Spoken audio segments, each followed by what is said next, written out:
قل يا عبادي الذين أسرفوا على أنفسهم لا تقنطوا من رحمة الله.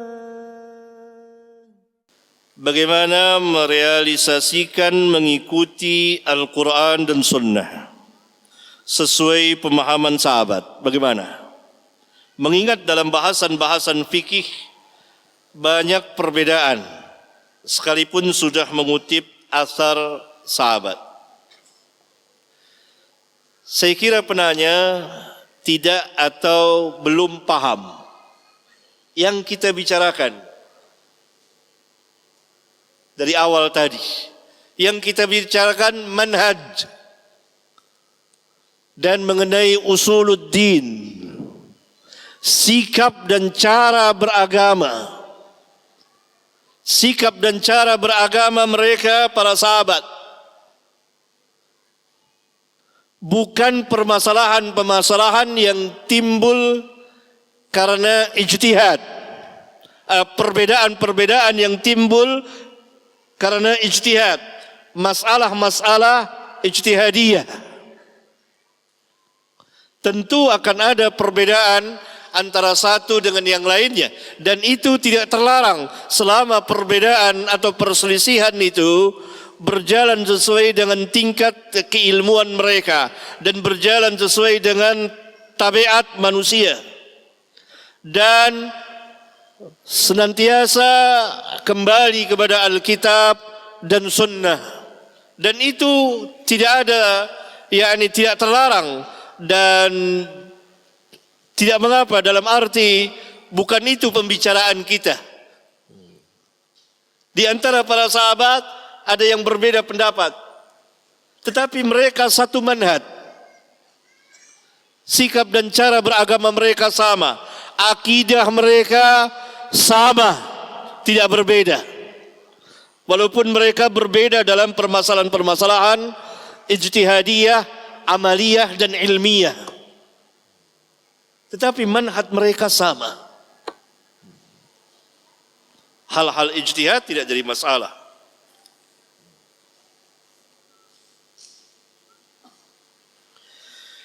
Contohnya yang pernah terjadi pada zaman Nabi SAW,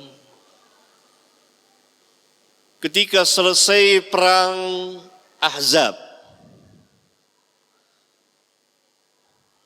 Nabi SAW diperintah oleh Allah dengan perantara malaikat Jibril alaihissalam untuk mengepung, menyerang Bani Quraidah, salah satu kabilah Yahudi, karena telah berkhianat. Maka segera beliau bersama para sahabat berangkat ke Bani Quraidah, dan itu sebelum waktu asar. Beliau bersabda, jangan ada yang salat kecuali di Bani Quraidah, yakni salat asar. Dalam memahami sabda Nabi yang mulia SAW, jangan ada di antara kalian yang salat kecuali di Bani Quraidah, para sahabat berselisih, berbeda pendapat. Sebagian sahabat salat di tengah jalan ketika masuk waktu salat asar. Mereka memahami sabda Nabi SAW bukan melarang, tetapi agar cepat-cepat sampai di Bani Quraidah.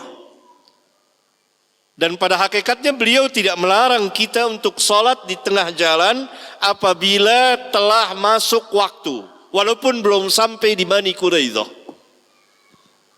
Maka segolongan sahabat salat ketika masuk waktu dan belum sampai di Bani Quraidah, salat di jalan.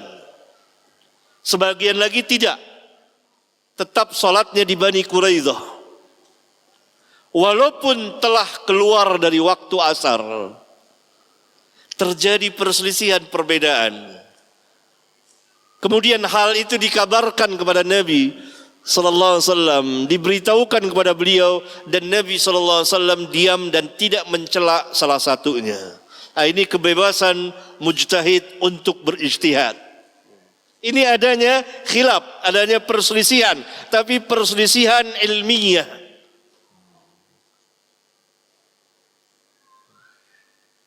Dan manhaj para sahabat dalam ilmu, yakni tidak memutuskan sesuatu kecuali dengan ilmu. Dan mereka tetap berada dalam satu manhaj.